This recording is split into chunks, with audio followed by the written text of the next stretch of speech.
Welcome to Real Estate Investing for Women.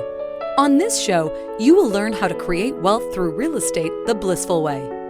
That means with very little stress and very little time. We talk about strategies, mindset, heart set, money smarts, resources, and so much more to ensure you're able to create the success you most deeply desire. Now, here's your host, Monica Sawyer.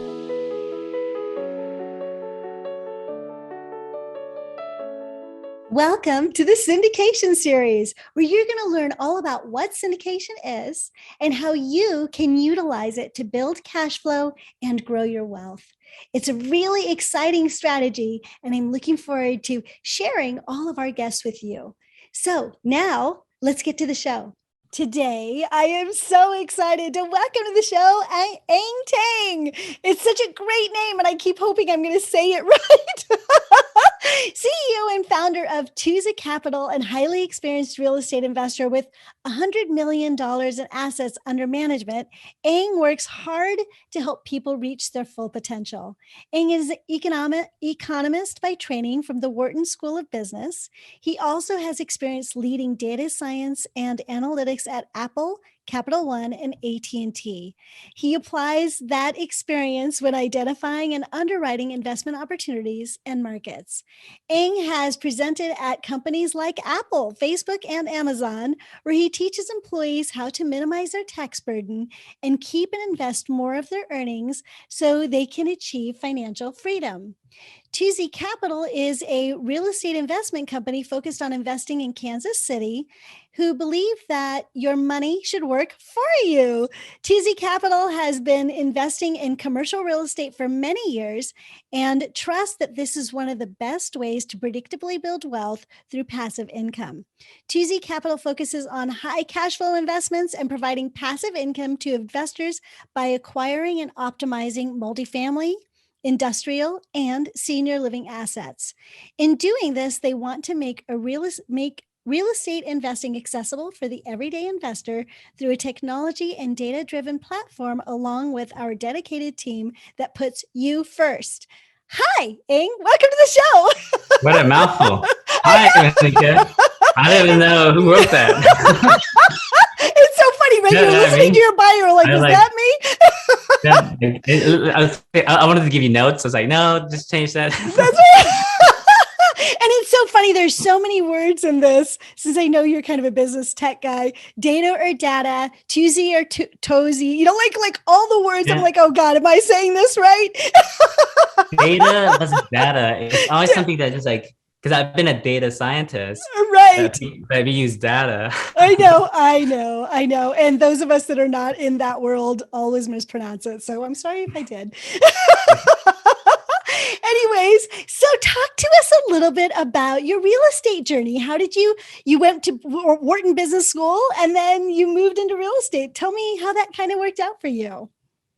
I would love to take a little step back to sort of my formative years, if I may, yes. Really highlight why I got into real estate and how, and, I think I suppose why is really more important, I think, for me. So I was born in a refugee camp in Thailand. My parents are Cambodian, and we escaped the Khmer Rouge. Lots of interesting stories of hiding in jungles and hiding in walls and a lot of hiding and escaping, some pretty terrible stuff. It's more my parents' story. I did grow up in LA, and I grew up very poor. I grew up with not really having much, but I grew up very lucky of having been growing up in America, being fortunate enough to be really good at math, be fortunate enough to have a family that, put a roof over my head, and to really not see what I didn't have,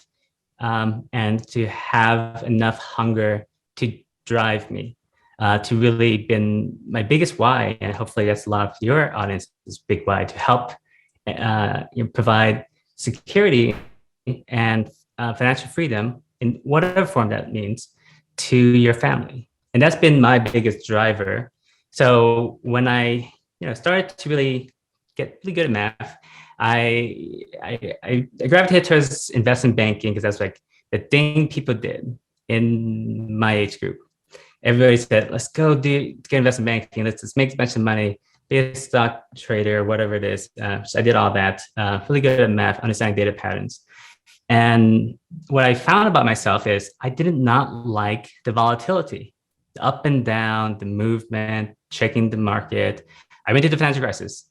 I helped cause the financial crisis. Sorry. When you book $4 billion of subprime assets, that's probably not a great idea.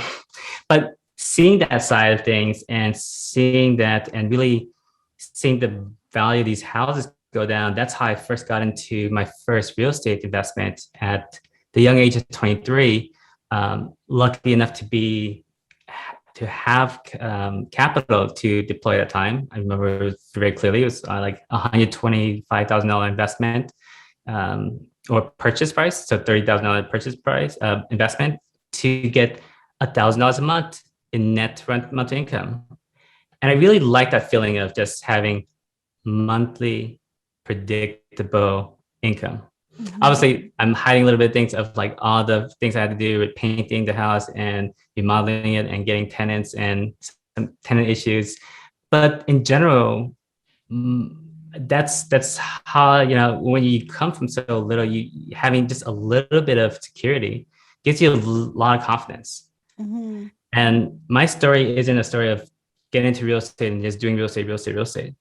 My story is of someone who have always tried to do a lot of things and had a side passion for real estate, and now has evolved to a main passion of my full-time job or my business. But it's always been a side hustle. And for me, probably like some of your audience, you work 9 to 5 and you buy real estate. For me, having that passive income really helped actually make better decisions. I was able to go to the Peace Corps when everyone in my cohort went to MBA. I met my wife in the Peace Corps. I was able to take bolder career decisions of asking for more, of not having a fear-based life of financial insecurity, of saying, I can't, go for this job or make this counter offer. And that helped because I was buying real estate every year and having that little base of support grow and grow, where I know that I didn't need to have much to survive. But having that on top of everything else I was doing really gave me more freedom of choice and agency. So long story of just how all these formative things helped me get into real estate, as well as why I'm doing more real estate and why I love sort of preaching the choir of real estate. And it's also very tax advantage. You probably hear a lot of people invest in real estate and not pay taxes. So I love talking about that as well. Nice. Wow. So I went out to lunch with my mother-in-law yesterday, and I told her I'm not sure what's going on with me, but I am getting teary-eyed with everything that's happening around me. It's not everything, but things touch me so deeply this week. I'm not sure what's going on with that. And just hearing your story about being a refugee and running to Thailand first and then escaping to the United States. It's a very similar story of my parents who had to flee from Pakistan during the separation because they were Hindu. So they were being chased with, they had the clothes on their back, and they ran across the border and stayed, they had these big houses in Pakistan, and in India, they had 15 or 18 people living in a dirt floor shack. So, I know the story. I never had to live it. They came to the United States and then had me. But when I hear these stories, you just realize how insanely lucky we are here in the United States. And what I wish is that people understood that luck and that it did not deter from their drive. Because I think the other thing that happens is that as immigrants, or what you've seen, how old were you when you actually moved to LA? At 3 years old. You were 3. So you probably don't remember too much of that struggle. Mhm. It's still, it was, as little people, we still get the subconscious impact of that. Your parents brought you here and they had this drive, right? They wanted to Mhm. create safety for you. Mhm. And you got to see that. And then that helped you to build that drive. And I think sometimes us immigrants or those of us that come from immigrant families, have this huge advantage of understanding what it could be like if we were not here and we didn't have this opportunity. So that just touched me so much. And I wanted to say thank you so much for sharing that story. You're welcome. And that was the purpose of sharing the story. I love to share my story. My Mhm. story is my parents' story. My story is a lot of people's story of not just immigrants or refugees, but of people who don't have much but still, I fully fundamentally believe it's a lot of mindset, Yes, and having that absolutely. mindset to to be grateful for Mhm. what you have, for what you can have, for your health, for all the stuff. I Yeah. know my son Aiden is probably gonna grow very spoiled. I'm trying to figure it out. I don't know how to not spoil him. I kind of want to have fun too. I want to buy him all the toys. Mhm. But I have pictures of me and at his age chasing chickens in a camp. Yeah. So different journey. But yeah, But I think I, you're right that mindset is everything. And you got a mindset from your parents and you've inherited and developed your own mindset, right? That mindset will then hopefully it will impact your children, and it impacts the world around you. I mean, everything that we do is done through the filters of our own eyes that are affected by our own mind. So if you come from a filter of gratitude, everything that you see will be of gratitude. And living that life helps our children to understand it and see it. I have to say, my parents, even through all they went through, were so grateful. They were so grateful to be here, so grateful for their children, so grateful for their opportunities. And that's a big reason why I'm so grateful for everything too. So I totally understand what you're saying. That mindset piece is huge.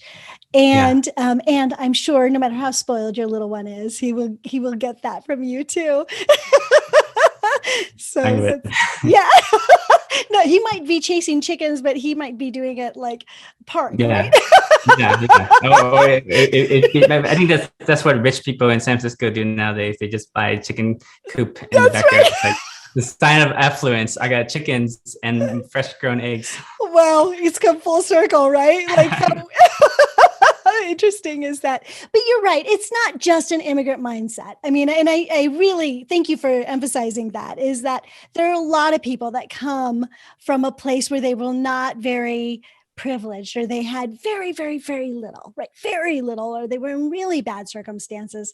And through the change of their mindset, through drive, through being able to have a vision of what might be possible, they're able to overcome that and create a life of freedom and choice.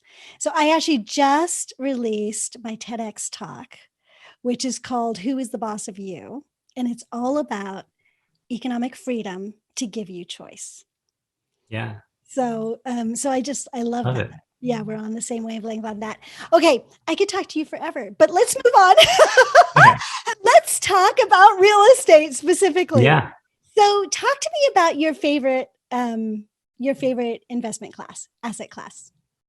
So I've really gravitated towards senior living as a great asset class. Mhm. And for those who don't know, senior living has many varieties to it. Yeah, nursing homes, you have independent living, you have just adult, 55 plus, you have assisted living.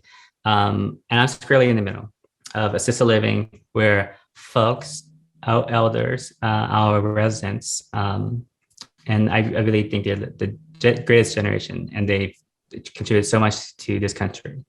And they're 85 plus is sort of my target demographic. I love to invest in places where you have strong fundamentals, an asset class has strong fundamentals. What that means is there will be a lot more old people in the future. That's just the demographic shift that is known quantity in America. The silver tsunami, the growth of this aging population that will need more care that would need more, better communities and better facilities to take care of them. And why I love this asset class, and I'll compare this to multifamily because I do have both, is it's both a business as well as real estate. Real estate has so many great intangibles, you're renting, you also have depreciation, you have leverage, all these things that real estate just gives you. But you also have a business, which essentially for us is an all-inclusive resort, where our rents are typically 5 times the amount that you would pay for a comparable apartment. So you have 5 times revenue, but you have 3 times the costs. And that comes from making sure that you have, meet 3 meals a day, all this stuff. And it's really just about creating community. And I love thinking about creating community and how we can give our seniors the best community, as these are the retirement years. These are the years that they, and they will stay for probably the remainder of their lives. And what I like compared to seeing multifamily is that typically it's 3 years is the average length of stay. So once you get somebody in, they're staying for a while. And because we do private pay, not Medicaid or Medicaid, Medicaid or Medicare, we know exactly that they can afford these next 3-ish years. And overall, they are income resistant, right? In the pandemic, you can lose a job, you might lose your income, you might go into unemployment. Our tenants are, I would like to call recession resilient. They don't have an income. Mm-hmm. They have the money already.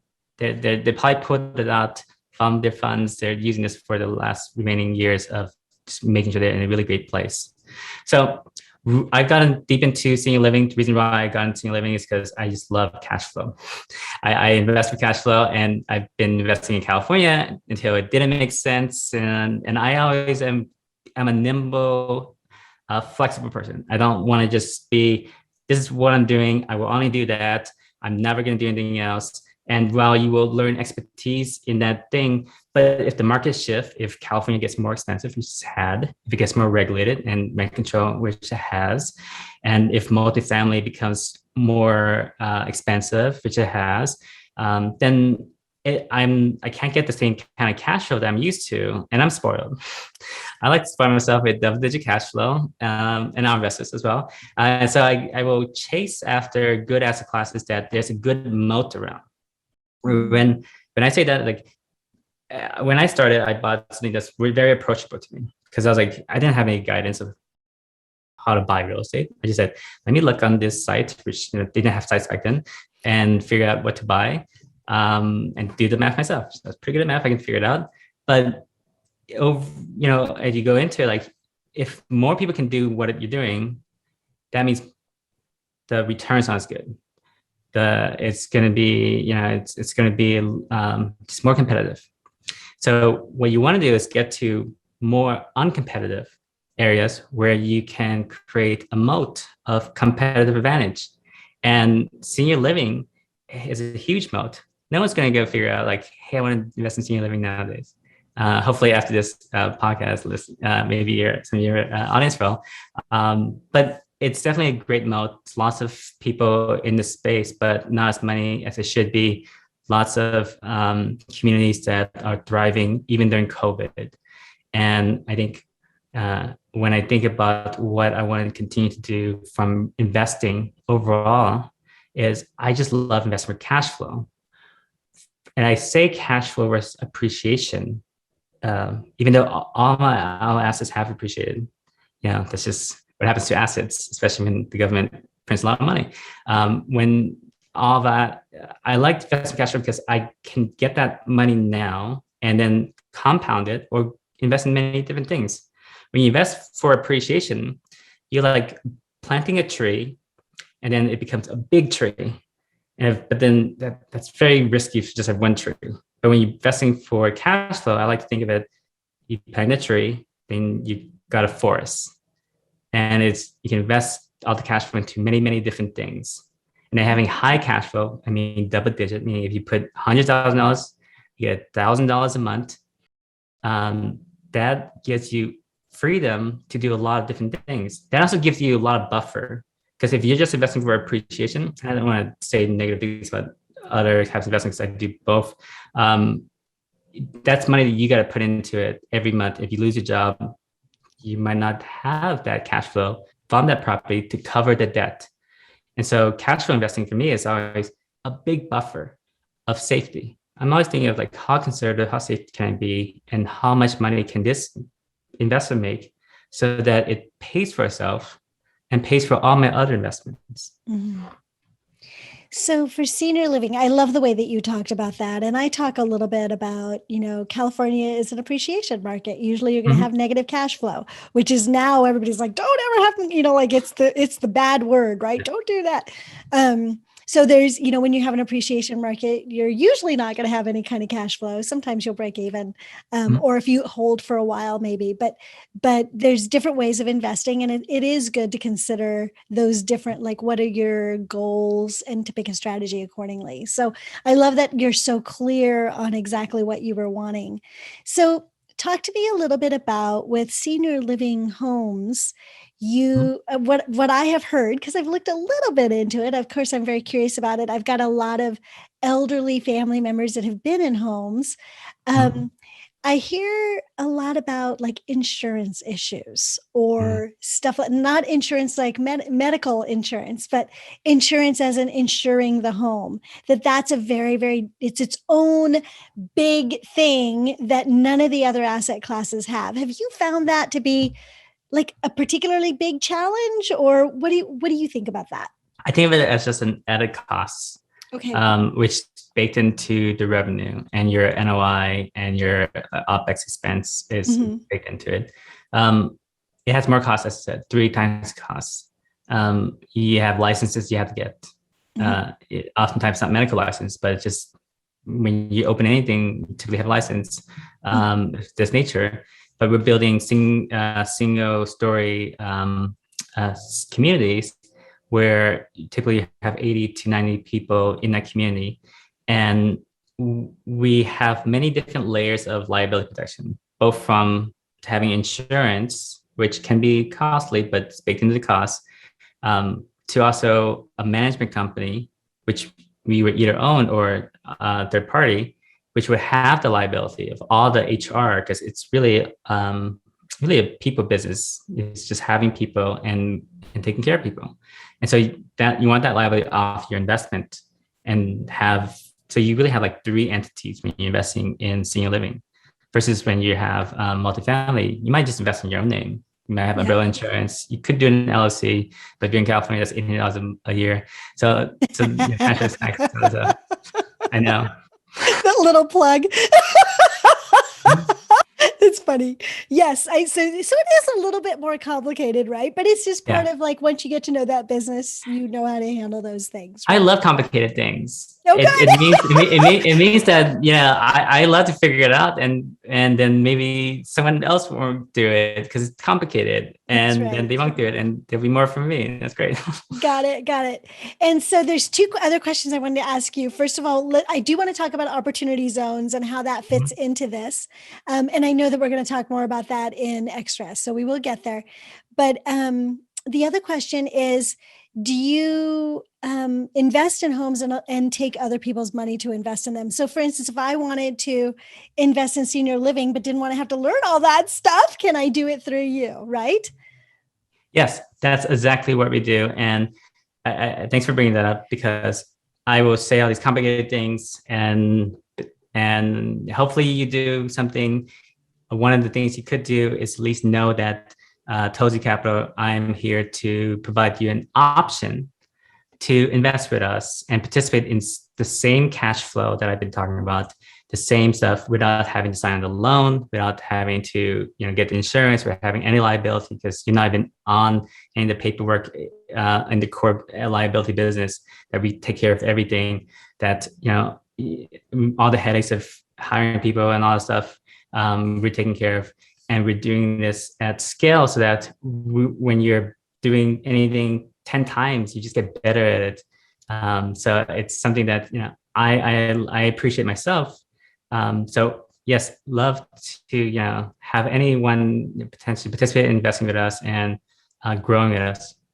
Nice. Thank you for that. And so, ladies, as you know, we will be asking him how to get in touch with him. But that's one of those things you might want to talk to him about. If you have an interest in senior living homes, instead of learning the whole game, right? You could have a piece of your investment portfolio with him and make income passively. So that's a possibility too. Talk to me a little bit about opportunity zones. We're going to do the deep dive in extra about this, but just give us a little like high level, because I know that several of your properties are in opportunity zones. Is that true? Yes. Yeah. So we're developing 2 properties in opportunity zones. One's in Jacksonville. We're breaking ground this month. In fact, I'm going to be flying over soon to the ribbon cutting ceremony. One of those hard hats and photo ops. Other state senators and congressmen around, finding jobs. I love opportunity zones and what it represents. What it represents is a new law that is passed during the Trump tax cuts, where if you know the letter of the law, where you know the tax code, you can reduce your taxable income. What that means is you can keep more of your earnings. Ladies, gentlemen, you work hard for your money. Keep more of your money. Use all the things that all the rich and wealthy people and investor class use all day. Opportunity zones is a great opportunity because for my audience, we have a lot of folks who have a lot of stocks. I come from Apple, and they make a lot of money from stocks. And when you sell stocks, you have to pay capital gains. In fact, when you sell almost any asset, you pay capital gains. That capital gains is taxed. And for opportunity zones, it's the first class of investment that you can essentially say, I'm not going to pay that, not now. Pay that later, put that money into an opportunity zone. If you owed $100,000 of taxes on capital gains, don't pay that later. Deferral, right? We defer of taxes all the time. That's a great strategy. That's all real estate, basically. That's why people mostly do real estate.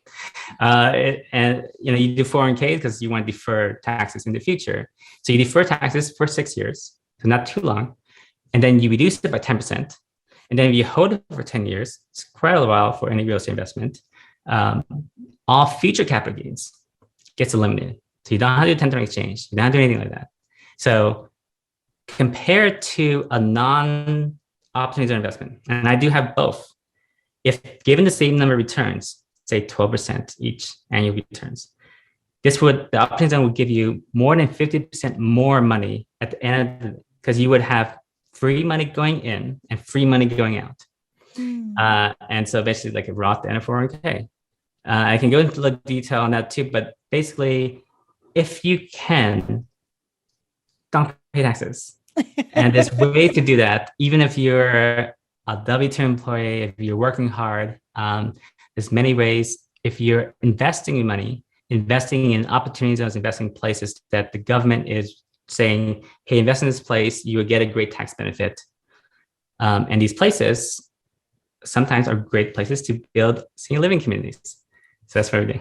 Got it. Okay, good. So you totally piqued my interest. So I would like to do a deep dive on that in extra, where you can talk a little bit more about how that actually works, right? Because you gave a high level like I asked. But yeah, I want to hear more about that, exactly how that works. So ladies, we'll be talking about that in extra.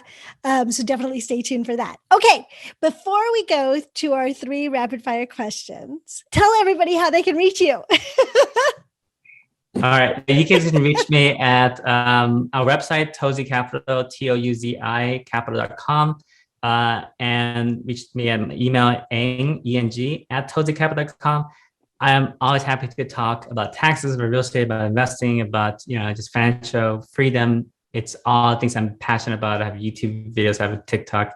I got opportunity zones viral. I don't know if it's 1 million views viral for opportunity. But I don't know. That's awesome though.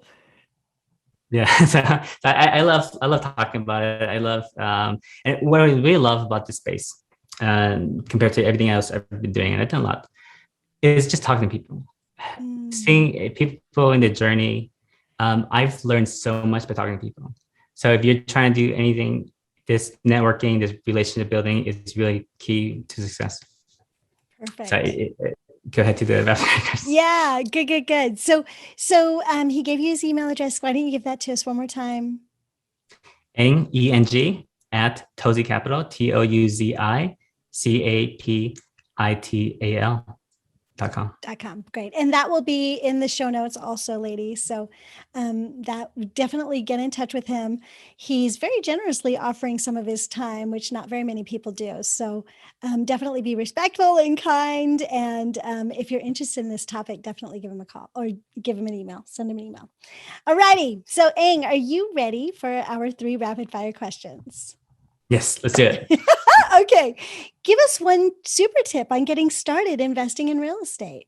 I get this question a lot. How do I get started? I think it's kind of, I hate saying it depends, but what I always say is get started, just do it. I think a lot of people just think, and I think too much. I think all the time, and I'm very analytical. I think getting started is going to be the best way to learn.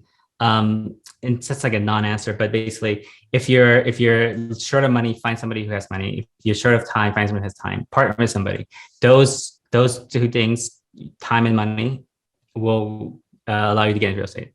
And I think for anyone who, there's so many technologies nowadays. You can use Redfin, Zillow, all these great applications that I didn't have when I started. That really helps to get into it. So just get started. You will fail. You will learn. It's all the same. It's going to be a great journey. I love that. And then tell us one strategy on being successful in real estate. I think the big strategy that I've came to is really value your time.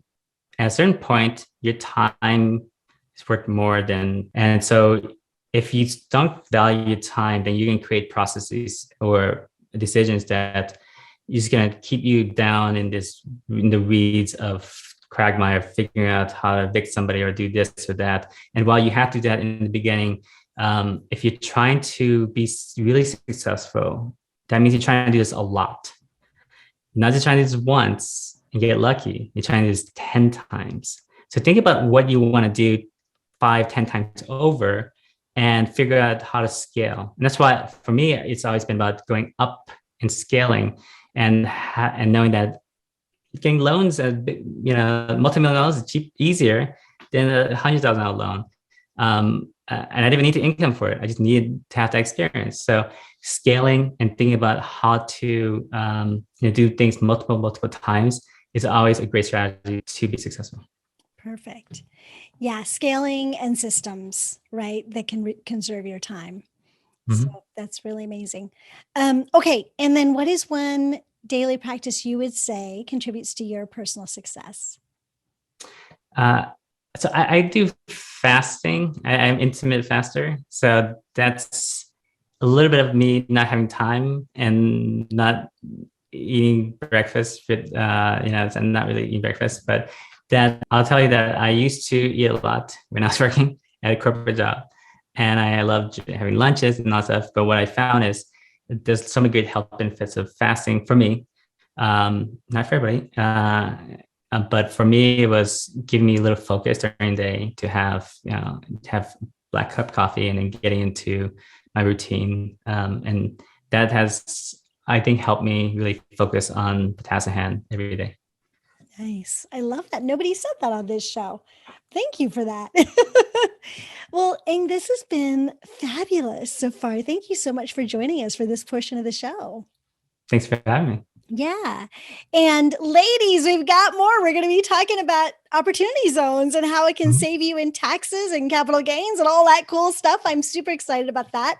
So stay tuned for extra if you are subscribed. And if you are not, but would like to be, go to realestateinvestingforwomenextra.com. You get the first 7 days for free. So you can download this one and whatever ones you want to listen to and just kind of check it out. So it's realestateinvestingforwomenextra.com.